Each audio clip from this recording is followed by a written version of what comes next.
저렇게 생각합니다. 제가 뭐 이명박 대통령 이 머릿속에 들어갔다 나온 게 아니라 정확하게 뭐 그분 생각을 뭐 전달할 수는 없겠지만 우리 새누리당이나 어떤 뭐 지금 정부 여당의 입장에서 대충 제가 이해하는 걸 말씀을 드리면 아까 제가 지적드렸듯이 2000년대 초반에 일본이 전략을 바꿨습니다. 무주지선 없는 인자 없는 땅을 자기네가 선점했다 그러다가 이것이 자기네 고유 영토론이라고 전략을 바꾸면서 그 뒤에 이 본격적인 만행들이 다 이루어지기 시작을 합니다. 뭐 교과서도 고치고 그걸로 교육시키고 아까 말씀드린 뭐 외교 청서 국방백서에 다 올라오기 시작합니다.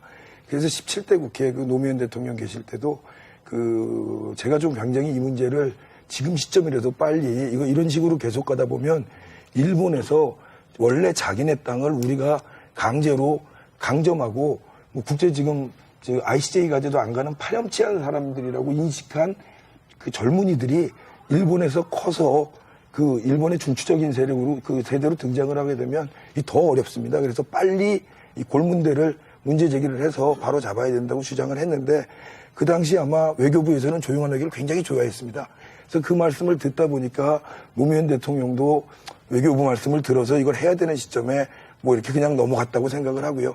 어찌 보면 이번 정권 초반에도 좀 조용한 외교를 원하는 관료들을 원할 수 있다고 잠깐만 제가 좀 정리를 할게요. 이건 좀 짚고 넘어가야 되는 부분이 사실은 판단이 된 부분이 있습니다. 제가 이제 가운데 입장에서 좀 양국 쪽 말씀을 좀 듣고 보면 우리가 독도가 우리 고유 영토인 건 당연한 거고 사실은 일본이 계속 문제 제기를 했고 여기 대해서 사실은 여야에서도 항상 과거 이제 우리 지금 야당에서도 대통령이 독도를 방문할 필요가 있다는 입장을 낸 적이 있었고 또 이쪽에서는 조용한 얘기를 또 정부 여당 측에서 계속 얘기를 해왔었고 그러다가 이제 이번에 대통령이 이제 갑자기 가게 됨으로 해서 얻은 것도 있지만 뭐 잃은 것도 있다. 우리가 한번 돌아보자 이제 그런 얘기인 것 같고 여야 입장이 다른 것 저희들 확인을 했습니다.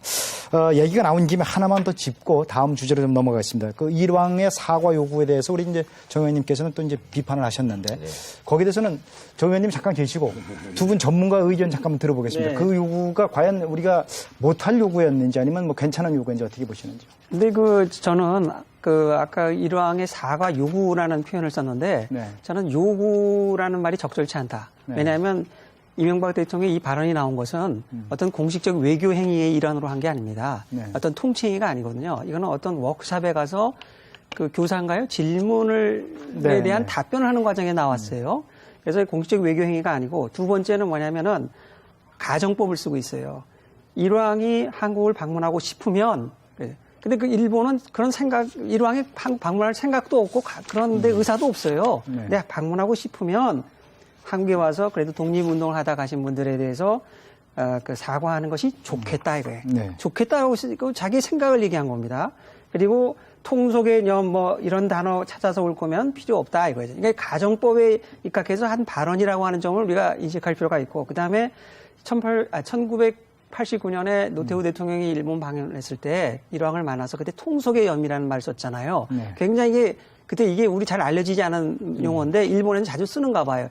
애석하게 생각한다는 겁니다. 일본에서 어떤 사고가 나서 많은 사람이 뭐 피해를 입고 뭐 죽거나 사망하면 애석하게 여긴다. 근데 이 일제 식민 통치 기간 중에 15만 명의 우리 독립운동한 분들이 사망을 했고 피해를 입었고 그다음에 종부위안부 문제도 있고 침략 전쟁을 일으켜서 우리 국민들이 도탄에 빠지고 피해를 입었는데 이게 지금 통소 개념 애석하게 생각한다고 하고 되겠습니까? 이게 진솔한 사과가 아니에요. 그러니까 한국 국민의 대통령이 하실 만한 충분한 발언이었다. 저는 한국 국민의 평소의 생각을 대통령의 질문에 대해서 자연스럽게 나온 얘기인데 외교적 행위도 아니고 외교 행위가 아닌 게 너무 거고. 지금 양국 정부에서 이거를 갖고 과잉 반응하고 있고 마치 우리가 사과 요구한 것처럼 이 교수님 어떻게 보시나요? 그렇지 않습니다. 왜냐하면 통치 행위라고 확인했습니다.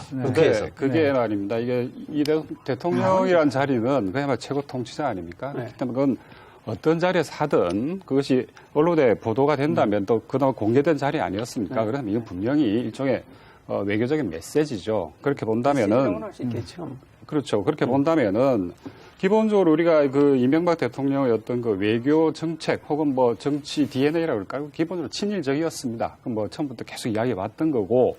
근데 예를 들어서 취임 직후에 대통령께서 이렇게 말씀하셨어요. 과거에 얽매여 있으면 오늘이 불행해질 수밖에 없다. 그래서 일본에게 반성하라, 사과하라 요구하지 않겠다. 이렇게 또 이야기를 하셨거든요.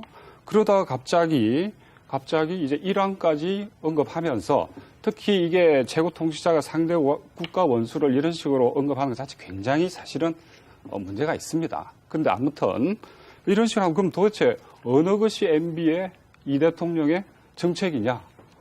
그렇기 때문에 국내 정치용이다. 특히 선거를 4개월 앞두고 대선을 이게 국내 어떤 뭐 정치적으로 이용해 먹기 위해서 독도를 이용하고 있는 거 아니냐 이런 의문이 제기될 수밖에 없는 거죠. 제가 좀 질문을 하나 드리겠습니다. 그러면 지난 대통령이 이제 지금 현 정부가 출범할 때 하고 지금 한 4년 흐른 상황에서 일본이 오히려 계속해서 한국에 대해서 도발하는 상황에서 대통령이 정책을 좀 변화한 것 아니겠는가 이렇게 좀 생각해 볼 수 있는데 거기는 어떻게? 근데 그게 진정으로 변화를 했으면 예를 들어 군사정보협정 같은 거 추진하지 말아야 됩니다.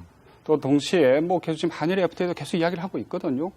그러니까 군사정보협정은 계속 하겠다, FTA도 계속 하겠다고 하면서 이쪽에서는 또 독도 내지 일왕을 끄집어낸 거죠. 그러면 어느 것이 일관된 정책의 모습이냐? 근데 그거는 좀 문제 이상한데요. 제기할 수밖에 없는 겁니다. 우리가 일본은 우리에게 두 가지 모습으로 다가오는 것이죠. 그래서 일본은 대통령께서도 8.15 경축사에서 말씀하신 것처럼 우방이고 우리하고 협력할 동반자입니다. 협력할 건 협력하고 도발이라든가 또는 역사 요건에 대해서 단호하게 대처할 건 대응하는 이런 투 트랙으로 나가야지.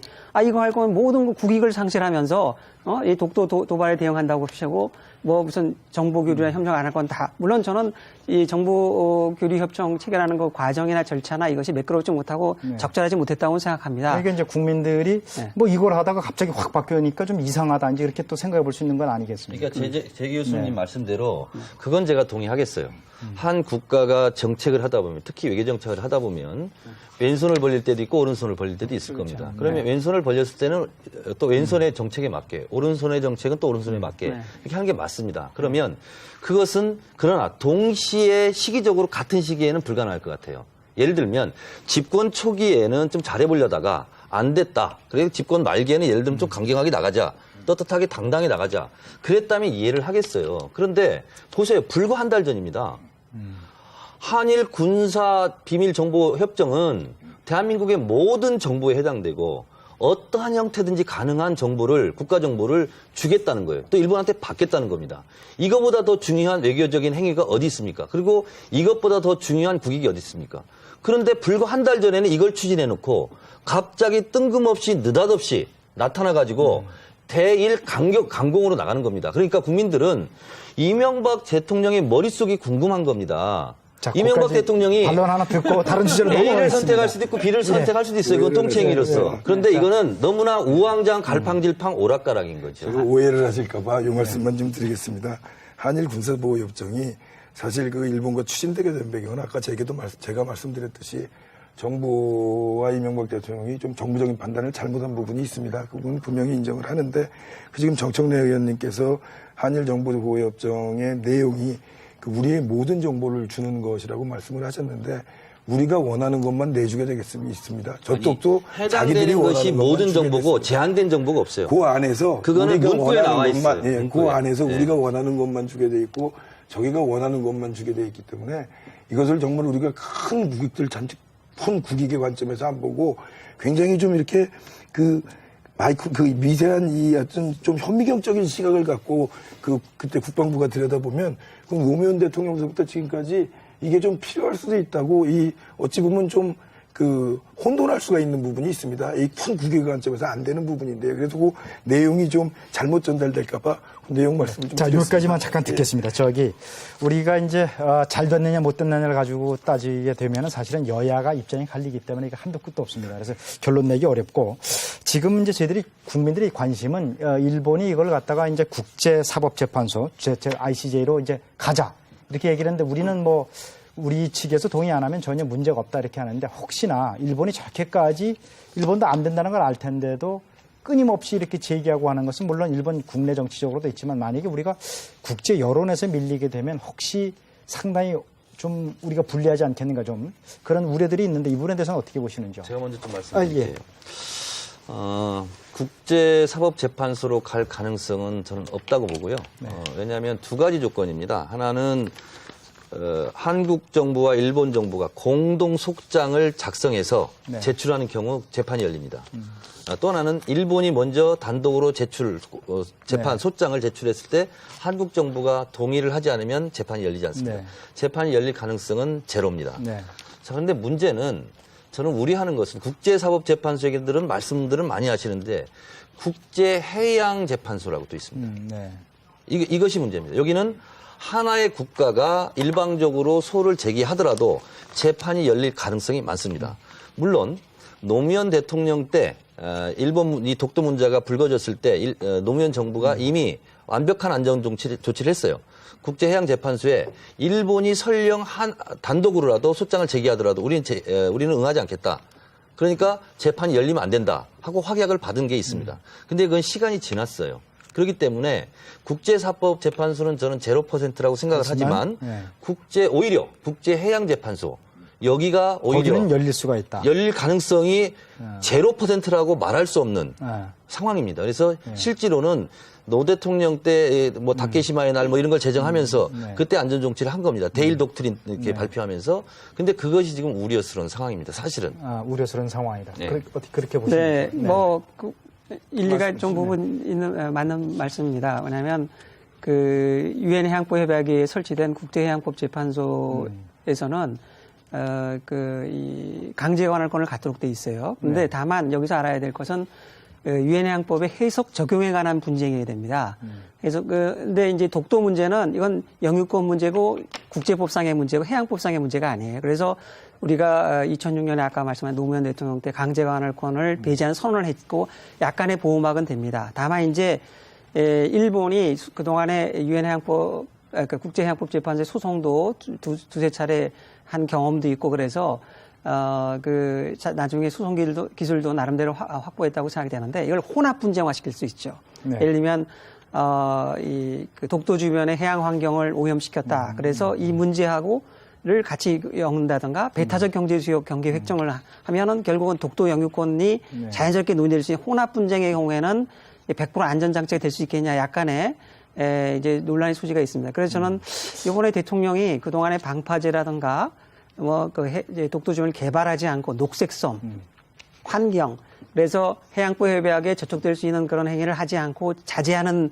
그런 조치를 발표한 게 그런 것들을 의식하고 고려한 그 조치가 아닌가. 그런 점에서 굉장히 미세한 부분이지만은 적절한 조치를 취하고 있다. 그렇게 생각이 이 교수님은 됩니다. 어떻게 보십니까? 기본적으로 ICJ 국제사법재판소에 말씀하셨다시피 강제 관할권 우리가 배제했기 때문에 가능성은 없죠.